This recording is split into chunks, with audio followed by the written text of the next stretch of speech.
Senior Bowl practices are now complete, and now we know which stars out there on the field in Mobile might fit the Colts really, really well going into the 2026 NFL Draft.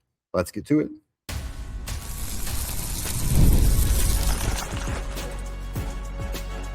You are Locked On Colts, your daily Indianapolis Colts podcast.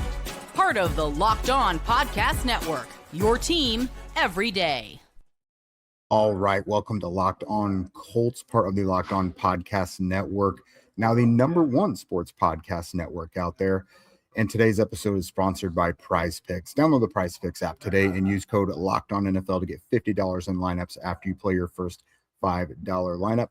What is up, everybody? This is Jake Arthur, Indianapolis Colts beat writer from Roundtable Sports, reporting to you live from the Mobile Regional Airport. So bear with me. As you can see behind me, the beautiful Delta signage.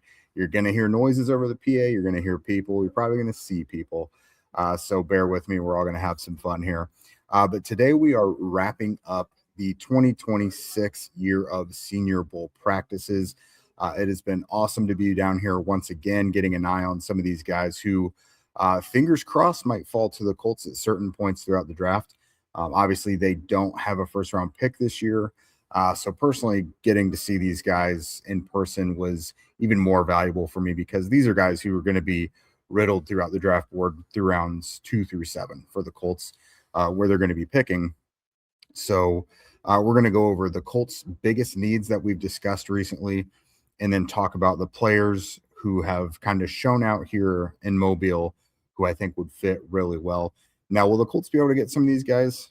They may be out of range a little bit, but, guys fall, so we'll see. So let's start first with the defensive line. So the Colts need edge pressure. They finished in the middle of the pack this year in the NFL in sacks, just under 40 of them, which is fine, but I think we all know they went through long stretches where they weren't affecting the quarterback at all. Latu stepped up to kind of be a solid edge rusher this year, but not quite the dominant guy that they needed because they didn't have anyone else step up beside him. Kwity Paye, despite this being the healthiest he's really had in a season, probably had his least productive statistical season for some reason. Don't know why. Samson Ebukam was a 30-year-old edge rusher coming off an Achilles, and he had a knee that was bothering him throughout the year. So he was pretty ineffective, which we kind of called that one. Tyquan Lewis, another 30-year-old guy who did fine, but is a rotational player. So as expected, without Latu getting like 20 sacks, this was a rather pedestrian pass rush from the exterior. You drafted JT Tuimoloau in the second round last year. He had an okay rookie year, but it took him a while to even be able to get on the field. He wasn't a preferred option over Lewis and over Ebukam. And now, when you're looking at it this year, it's really him and Latu are the only ones under contract in 2026. So now you're going to need him to step up because we don't know what they're going to be able to pull off in the offseason. And then also at defensive tackle, you've got DeForest Buckner and Grover Stewart, both going to be 32 years old when next season starts. And of course, DeForest Buckner had the neck issue that was a problem for him in the second half of the year that landed him on IR twice. So a 32-year-old coming off of a neck injury that required a procedure, you have got to be prepared for him to not look the same moving forward. So the good news is there was a ton of defensive line talent that was shown out there here in Mobile this week. So let's just kind of go from the top in terms of like where guys draft stock are. So Clemson edge rusher TJ Parker is a guy pretty interesting because as the season wore on for Clemson and Clemson stunk, they were not very good. His draft stock began to slip because he also wasn't as effective either. Like when the year started, he was a slam dunk first round pick, but then his stock starts to slip. And then you come out here to Mobile and he's awesome. He's got a great frame. He's got long arms. He was able to convert speed to power out here. Was just a really productive player, especially in one-on-one. So he's a guy who I think has rehabbed his draft stock a bit. We're going to see what it looks like in Indy at the Combine if he participates. But Parker is definitely on the way back up. A couple of guys, I could probably group these three guys together in terms of some of the things they showed. But Michigan's Derek Moore, Missouri's Zion Young, and Iowa's Max Llewellyn, loved what I saw from them. They all showed a lot of power, the ability to convert speed to power when rushing the passer. And then especially like Zion Young, I think has got a little bit of athletic juice to him as well. So these are a few guys, especially Moore and Young.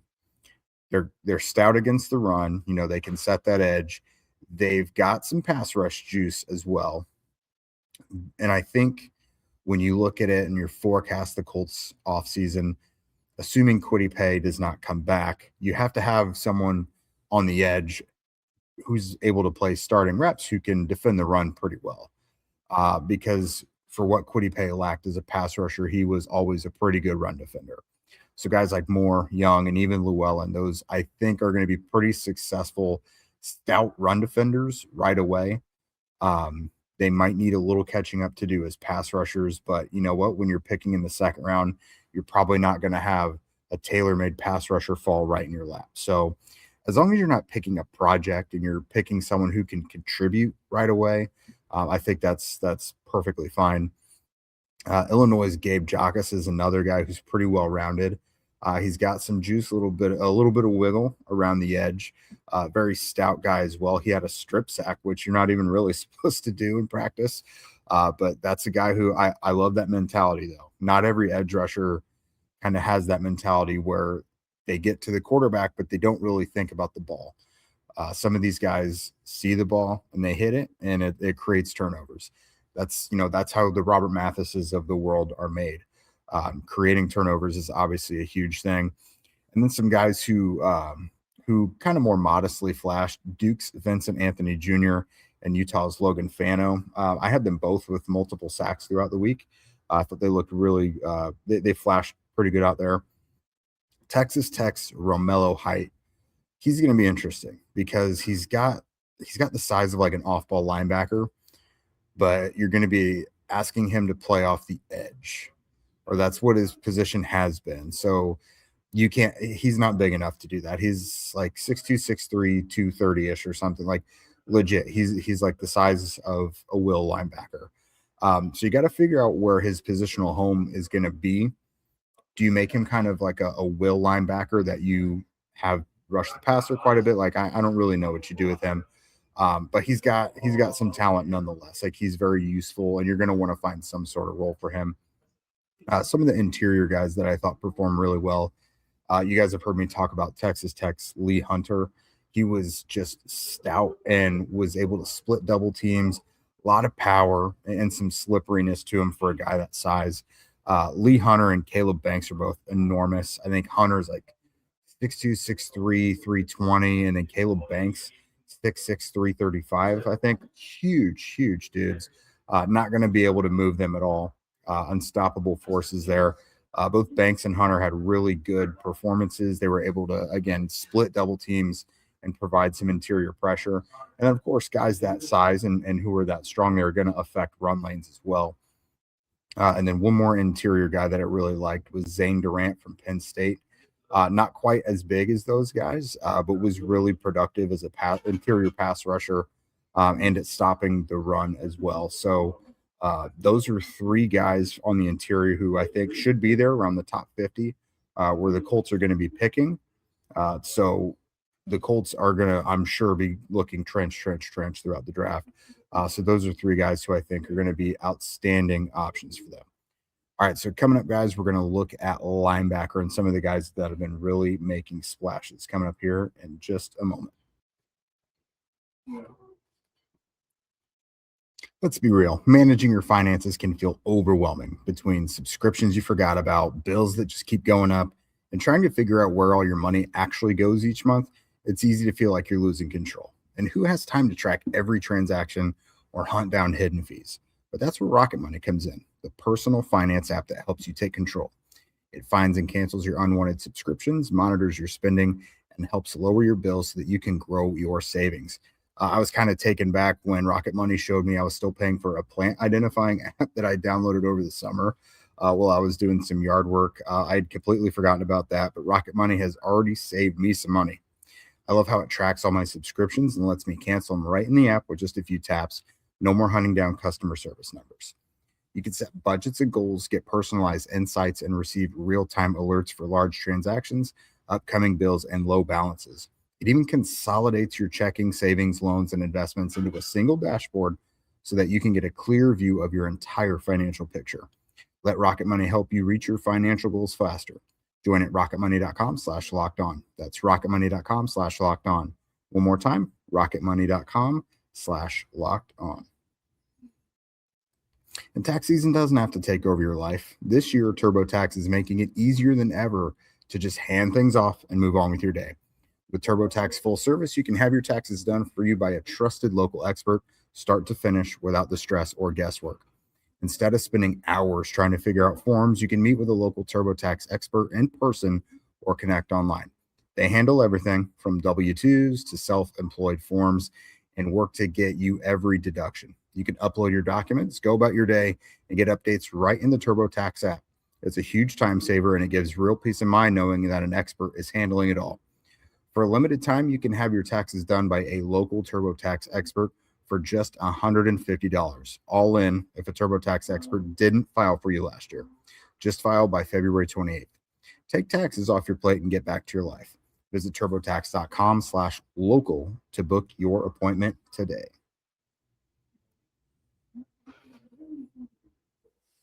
All right, guys, thank you for making Locked On Colts your first listen of the day, and thank you for making Locked On the #1 sports podcast network.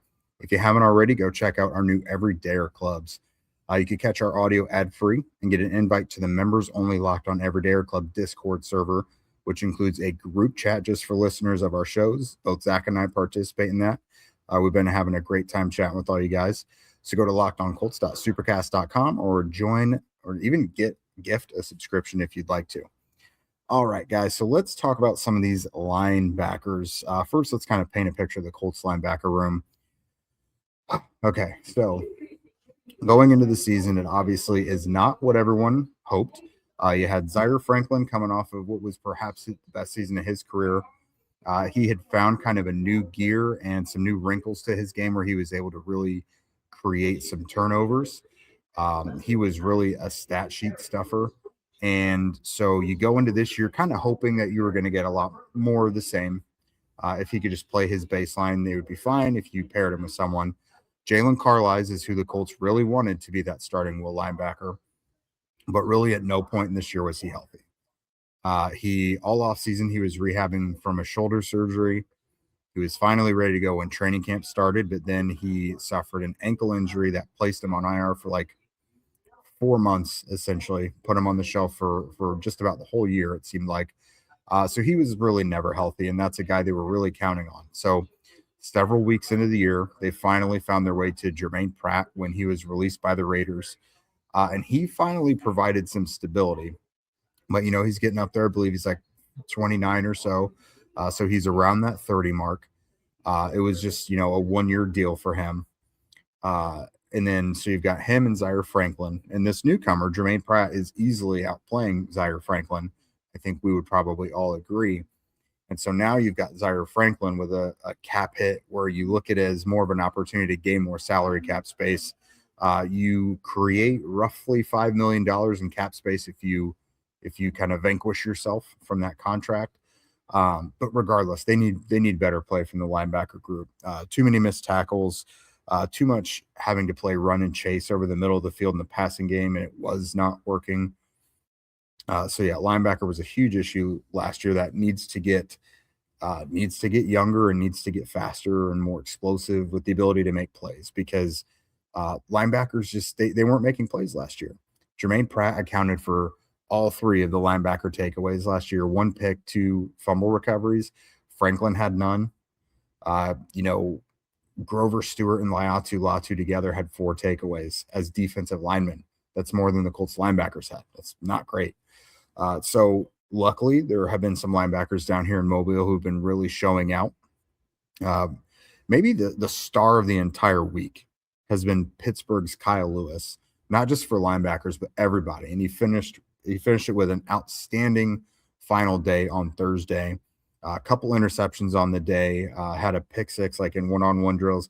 It's one-on-one, so is it really a pick six? But you get my drift.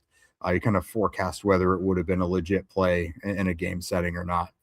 But Lewis has had multiple interceptions in one-on-one and 11-on-11 drills throughout the week. He has been really good at fitting the run. He's been good at defending it inside and outside. He's been all over the place and really rangy in the passing game as well. So Lewis has been an absolute stud in the position drills where they pit linebackers against running backs and pass protection. He showed a really good ability to bend the edge and get around the corner as well. So Lewis is a guy, like, I'll be standing on the table for him. Do the Colts need to get a linebacker with their first pick? There's probably higher priorities. I don't care. Like, this is my guy in the draft. Another guy I feel pretty strongly about is Oregon linebacker Bryce Betcher. He's shown a lot of the same things, abilities as Lewis, but just maybe not to the same degree. A guy who has done really well against the run all week, inside, outside, taking great angles, fitting his run lanes well, being physical and not passive. Like, I've just been really into what we've seen there. And he's shown really solid abilities and reaction times in the pass drills and one-on-ones as well. Texas Tech's Jacob Rodriguez, talking about more linebackers that can make plays. I think it was on Wednesday's practice, forced a fumble and then had an interception to close practice. He is always around the ball, no matter what. Like, the whistle blows and he's right there by the ball. Very, very active player.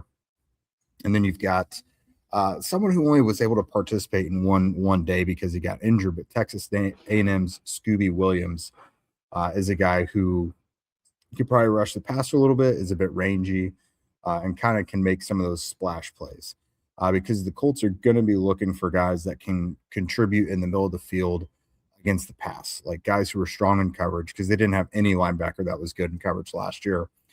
So you've got these four guys that I've really seen, and I really, really like all four of them. The problem is, are they gonna fit the size profile that Lou Anarumo wants in a linebacker in that defense? For me, I don't care. I think all four guys are ballers, and I think they can fit pretty much wherever you want them. For the most part, these guys are going to be will linebackers. You can have Betcher and Rodriguez can play the Mike, but Lewis and Scooby Williams are probably more so will linebackers. This all is kind of dependent on what happens with Zaire Franklin, whether you bring him back, whether you move on from him. Regardless, I don't think both Colts starters are coming back. It's not going to be Pratt and Franklin. I'm almost certain of that. So you're going to need to replace at least one starter. I think Lewis and Williams are natural, just will linebackers. You plop them there in space, let them go crazy and see what they can do. But Betcher and Rodriguez, I think, are probably more of your, like, in terms of mentality, the classic Mike types that can call the defense, that can be the green dot. So yeah, all these guys are kind of like, Kyle Lewis is a little smaller in general. He's like 5'11", 225. So that's why you're going to hear a lot of people talk about him playing safety as well. If Lou Anarumo wants to use him as like the dime linebacker, that would probably be perfect. Although you've got Hunter Wooler coming back and is probably going to be perfect for that role as well. But you need kind of like a star position, one that can stay on the field pretty regularly. I think having guys like Kyle Lewis and Hunter Wooler would give you a lot of flexibility. But yeah, all of these guys kind of range anywhere from, they're like the 6 foot, the 6'2", 225 to 235 pound range. Is that going to be big enough for Lou Anarumo? I hope it doesn't matter. But if you look at like his archetype, his old archetype, the Jermaine Pratt's world are big. Pratt's like 6'4", 240. You know what I mean? So he likes some of the bigger guys for sure. But regardless, these are not the only linebackers that are going to be good out there in the draft. But these are four that I've seen personally that I really, really like. So coming up next, guys, the Colts do have some more modest needs that we're going to flip through real quick, and some of the players that have stood out in those positions as well.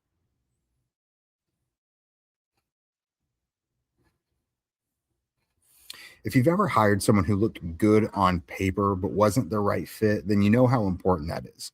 When you want candidates who truly match what you're looking for, trust Indeed sponsored jobs. Hiring? Indeed is all you need. Stop struggling to get your job post seen on other sites. Indeed sponsored jobs puts your post at the top of the page and helps you reach the right candidates faster. Instead of struggling to get your job post seen, Indeed sponsored jobs helps your listing stand out and reach quality candidates faster. Sponsored jobs post your post to the people who are the best match for your role, and that makes a real difference. According to Indeed data, sponsored jobs posted directly on Indeed are 90% more likely to report a hire than non-sponsored jobs. Spend more time interviewing candidates who check all of your boxes with less stress, less time, and more results using Indeed sponsored jobs. Listeners of this show get a $75 sponsored job credit to help you give your job the premium placement that it deserves at Indeed.com/LockedOnNFL.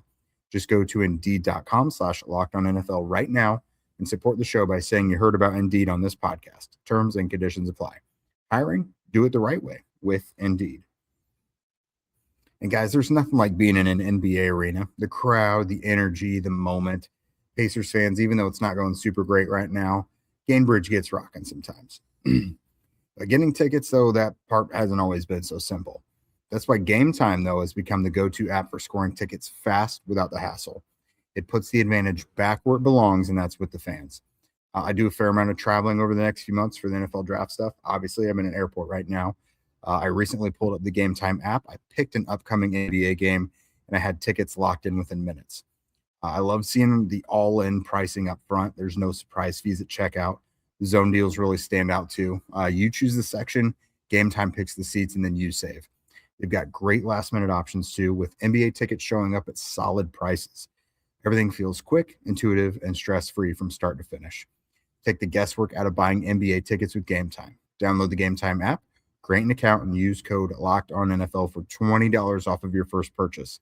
That's code LOCKEDON, LOCKEDON, for $20 off. Download the Gametime app today. And remember, it's gametime.co, not .com. All right, guys, welcome back. We are going over some of the Colts' biggest needs that they have in relation to players that kind of blew up the Senior Bowl this year. Sorry, my brain is on empty right now at the end of this week here. So we're now going over some of their more modest needs, not the biggest needs in the world, but things that they're probably going to have to address this offseason, and some players that really fit there. So receiver. We've talked about this one a lot. They're probably going to do everything they can to bring back Alec Pierce. Like, I don't think they want to use the franchise tag, but if they have to, they probably will. So they got to bring back Alec Pierce. But that means you would be giving Alec Pierce a new deal almost certainly for over $20 million a year, probably 25, closer to it. But you got Michael Pittman Jr., who represents a $29 million cap hit in 2026, which I just don't think is realistic. Pittman has been solid. He's been a great Colt, but you can't pay that guy $29 million this year, given what you're going to have to hand over to Alec Pierce. It just doesn't make sense. So do you extend Pittman and like totally, shred up that what that cap hit is this year? Do you trade him? Do you cut him? You're going to have to do something with that contract figure, because it just doesn't make sense. So there's a great big possibility that you have to fill a receiver vacancy this year. Even if they do find a way to bring back Pittman, let's just call this a replacement for A.D. Mitchell, essentially. So some guys who I thought did really well. Notre Dame's Malachi Fields, Tyron Montgomery from John Carroll, and then Ted Hurst from Georgia State. Tyron Montgomery's probably been like the talk of the Senior Bowl so far, coming from a Division III school at John Carroll. He's had bursts. He's shown great cutting ability and great route running with some speed and burst. That kid is going to make some plays in the NFL. Ted Hurst, kind of a same situation there, coming from a smaller school at Georgia State. Malachi Fields, though, at Notre Dame, that's obviously an NFL caliber program. 6'4", 218. That's a great body type. I think if he blows up the combine, then he is going to be everyone's darling, and he may not even make it to the Colts. But at the same time, if the Colts took a receiver with their first pick, I don't think people would be pretty big fans of that. But if they did, this is a pretty good option here. All right, now we're also looking at safety, and I'll go to another Notre Dame player, Jalen Stroman. He was one of the absolute best safeties of the week when it came to the one-on-one drills, especially in the short to intermediate routes. If a player tried to route him up on anything like within 10 yards, he was all over them. He was in their hip pocket. He was not giving up an inch. So I look at that and I see a safety that's decent in coverage. But if you want to put him down in the slot against one of those like movable tight ends, I think you've got yourself kind of a secret weapon X there. And that kind of opens up things, the flexibility to do whatever you want with Cam Bynum as well. Some other guys that really stood out: Kansas State's VJ Payne and TCU's Bud Clark. Clark, especially in one-on-ones, did awesome throughout the week. But both him and Payne showed great coverage abilities and great physicality and range, and the willingness to kind of get physical and get dirty in the run game as well. Really liked what I saw from those guys. Offensive line depth, not necessarily a new starter. Even if Braden Smith walks, you're probably starting Jalen Travis, but you want someone who's going to push him to be the starter. You don't want to just hand that over. But even so, you need a new swing tackle as well, probably. Blake Freeland would likely be that as the de facto next guy behind Jalen Travis. But last year was already kind of a prove it year for him, and then he like shattered his ankle in the preseason. So Blake Freeland is far from a sure thing when it comes to what you need in a swing tackle. So there were some options there. You need some stuff on the interior too. But guys who I think are probably going to play tackle at the next level, Arizona State's Max Einanker. I need to figure out that last name, but it's a tough one. But yeah, Max from Arizona State, basically. That's a tough guy. He had a really good week out here. Texas A&M's Demetrius Crownover as well.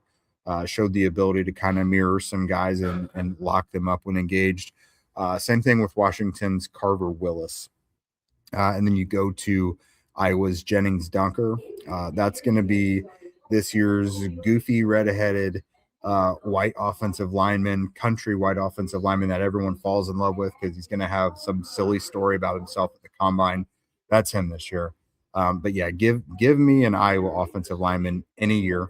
Same thing as a Wisconsin offensive lineman any year. But Jennings Dunker has tackle and guard versatility, has had an awesome week down here in Mobile. And then looking at some interior guys, Delby Lemieux, interior guy from Dartmouth, Texas A&M's Trey Zune, Georgia Tech's Keelan Rutledge. Rutledge is nasty. You know, how the way that Zach and I talked about, what was that kid from Georgia last year? He went to the Lions. Ratledge, I think it was, went to the Lions. Very similar name. These are very comparable players, just nasty guys who want to get their opponent to the ground and just play to the whistle, essentially. They really piss off the guys that they are competing against, play in and play out. The kind of guy that would fit along a Quentin Nelson really well. And then Kansas State center Sam Hecht. He's a little bit undersized, like a Tanner Bortolini, but he had a really strong week as well. And then the last position I'll get to here is at cornerback. I didn't think it had great depth this week, but there were a couple guys that I saw a lot of promise in. So San Diego State's Chris Johnson and Charles Demings from Stephen F. Austin. Both of them are right around 6 foot 190. So Johnson is a guy who's gotten already a lot of first round consideration. He very well might go in the first round, but in general, just he's going to go top 50. Both him and Demings have shown a lot of speed, the ability to quick feet to like really stay with their assignment. Johnson has had a couple times where he's been beaten by long speed, but Demings has shown a lot of speed, good recovery speed as well. But Johnson is probably going to be the more polished player, uses his hands a little bit better, and is probably a little more physical. But both those guys, I think, would be really good man coverage corners for the Colts. And they both kind of fit the size requirements and the speed requirements to be able to perhaps replace like a Charvarius Ward if you have to, for example, with the Colts. So the Colts need to be in the market somewhat for corners, especially if Ward is not going to be around. So a couple guys like that, when I saw them, I thought they might fit Lou Anarumo really well. So that is it, guys. I might bring you more Senior Bowl wrap up if anything awesome happens, during the actual game on Saturday, or if anything really jumps out to me. But otherwise, thank you guys so much for sticking around all week and listening to me yap about the Senior Bowl. The reason I come down here is to, number one, get a good baseline knowledge for the upcoming draft class, but to also be able to tell you guys about it as well.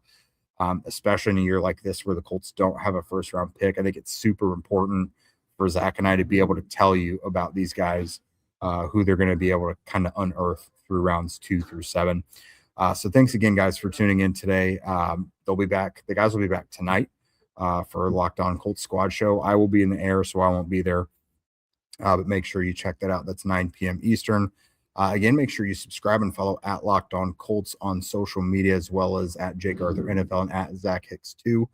And remember, if you guys never miss an episode, then the Everydayer Club is built just for you. Go get your Locked On Colts episodes, the audio ad-free, plus the members-only Discord access and more. So head to lockedoncolts.supercast.com to join the club.